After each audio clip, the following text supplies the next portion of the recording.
function of crime. For those criminals who believe that the reward for crime is still greater than the risk of crime, you are making a mistake. Let me repeat that. This administration has changed the reward-risk function for crime. If you believe that you are going to live to enjoy the fruits of crime, you are mistaken. The Prime Minister went further. He lamented the fact that some women defend men who choose a life of criminality. There are some mothers and wives and sisters and girlfriends who justify the actions of their men. They say they have no other alternative, and they are sometimes the first to run out into the street to cry and stand between them and law enforcement to say they are innocent. Stop and think for a moment of the thousands of young men in Jamaica who choose not to be involved in crime. Why should we excuse those who are and not acknowledge and support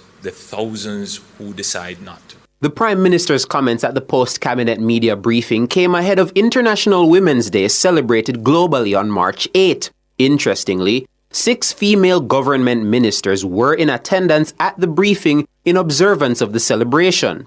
They were Finance Minister Fayval Williams, Education Minister Senator Dr. Dana Morris Dixon, Foreign Affairs Minister Senator Kamina Johnson-Smith, Gender Minister Olivia Babsy Grange, Legal Affairs Minister Marlene Malahou Fort, and State Minister Juliet Cuthbert Flynn.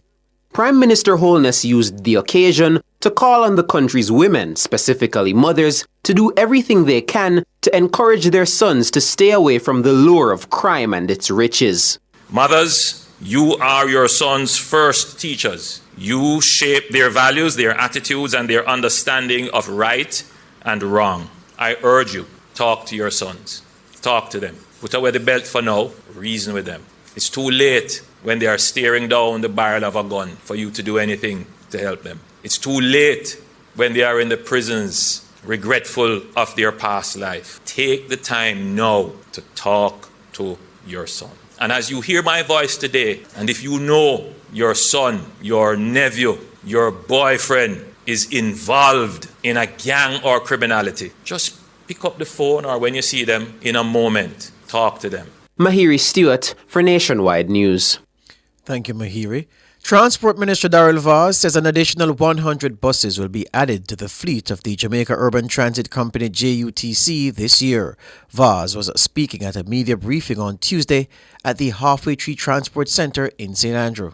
The additional procurement of buses to arrive in Jamaica by mid-year between June and July 2025. At present, we have a total of 170 buses which have been procured for JUTC with an additional 100 in procurement. 70 of those are fueled by compressed natural gas. The planned infusion of this additional 70 CNG buses should see greater reliance on CNG-powered buses to move commuters and a correspondingly reduced dependence on diesel-powered buses. It is actually 100 buses, but 30 of those are going to be for charter purposes, and those will be diesel until such time as we can go to electric.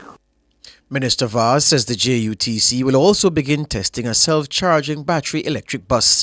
This style of vehicle has the potential to operate over 1,500 kilometers before requiring refueling. He says the bus will also be able to operate for 3 months before requiring rapid battery recharge. He further noted that the JUTC is also refurbishing 46 buses. The JUTC is refurbishing 46 more buses, including 30 diesel Volvo articulated buses and 16 Golden Dragon buses. It means that we have buses that have passed their useful life. We have taken those buses and we are refurbishing those buses, which will come with warranty, which will come with all new interior, exterior, engine parts, and will give us another 10 years of service at 1/3 of the cost of a new bus.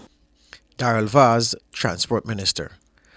The legal team for local government minister Desmond McKenzie has written to opposition Senator Damian Crawford, threatening him with a multi-million-dollar defamation suit. The letter of demand sent on Tuesday to Senator Crawford concerns statements he made at a PNP stakeholders meeting at the Portmore Community College in St. Catherine on Sunday. Shaloy Smichael has more. Damian Crawford, who is a former PNP vice president, made allegations concerning the use of resources from the Equalization Fund. He also made disparaging comments about Minister McKenzie's character. Minister Desmond McKenzie's attorney, Lamar Neal, fired back today and told Crawford that his allegations are patently false. Crawford was told that his false and reckless utterances are particularly egregious given his position as a lawmaker. The opposition senator was told that his statements have caused a serious injury to Minister McKenzie's professional and business reputation. Crawford has been told to publish a retraction of the statements on all digital platforms, including his social media pages, as well as in the print media, giving it greater prominence than what was afforded to his offending publication. The opposition senator has also been told to tender a full and unreserved apology to Minister McKenzie. He's also been asked not to publish any further defamatory statements about the cabinet minister. The opposition senator has also been told to enter into discussions with McKenzie's legal team about compensating the West Kingston MP for damage done. McKenzie's legal team says that should Crawford fail to act as directed within 3 days, then he's under instruction to proceed with a defamation lawsuit. Shaloy Smichael for Nationwide News. Thank you, Shaloy. The JLP's Delroy Williams has vowed to build on the legacy of Mike Henry should he be elected the next MP for Central Clarendon. Williams was recommended to be the party's standard bearer in Central Clarendon on Tuesday ahead of the next general election.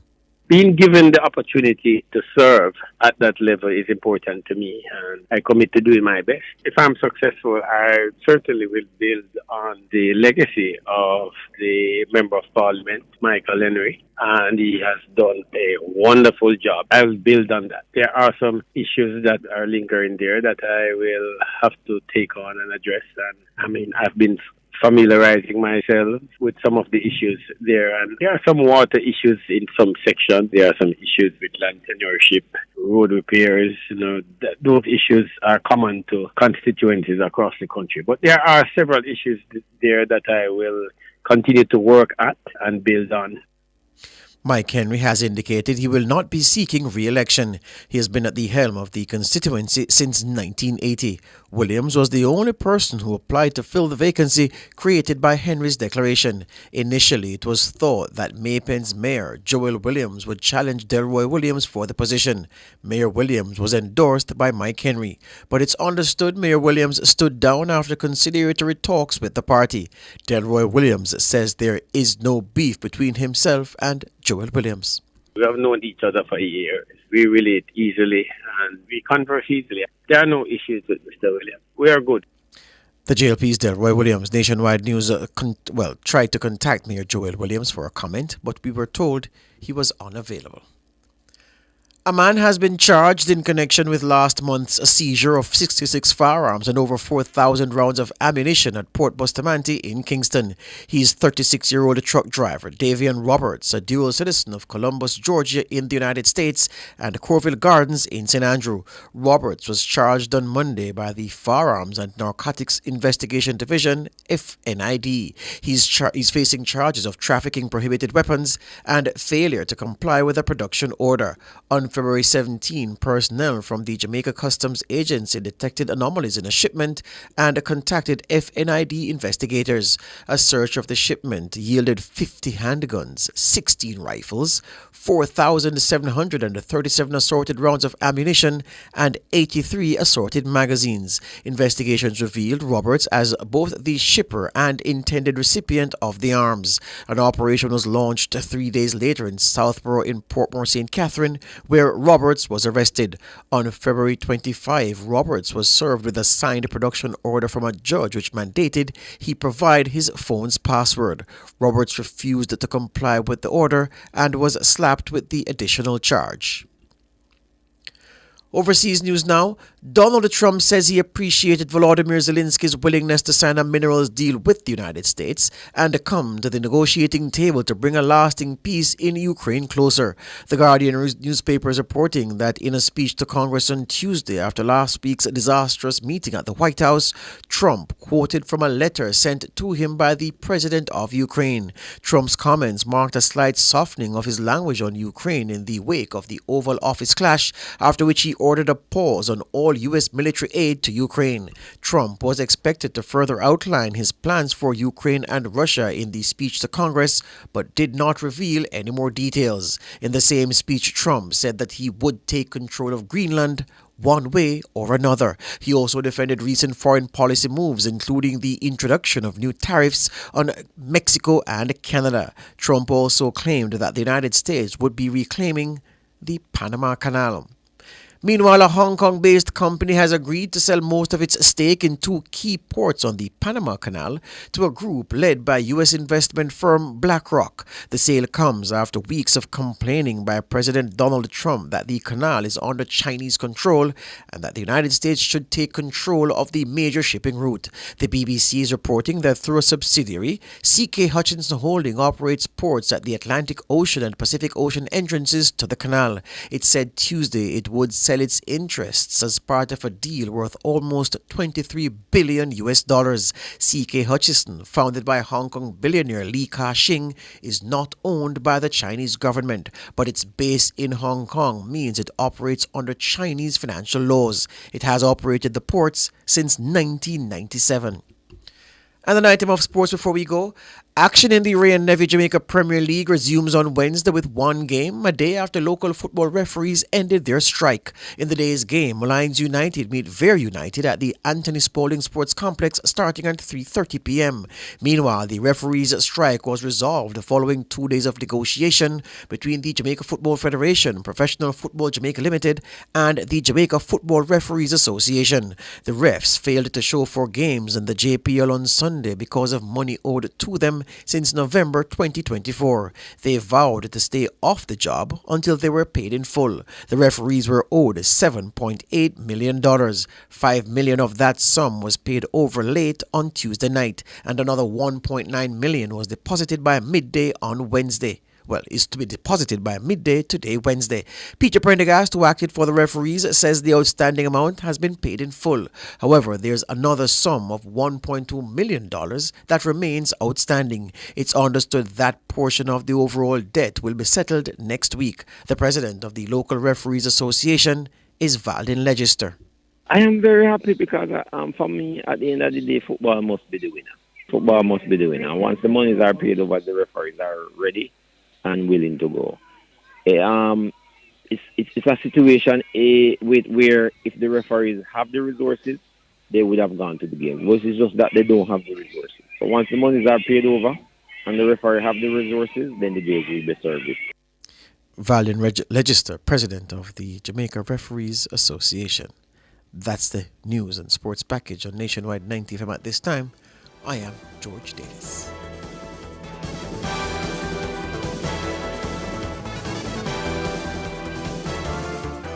You've just heard Nationwide News Now at 9.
Are you ready to make your business export ready? Register for the MSME Business Roadshow on March 6, 2025 at the St. Elizabeth Technical High School in Santa Cruz. Tune in to Cliff Hughes Online from 10 a.m. to 1 p.m.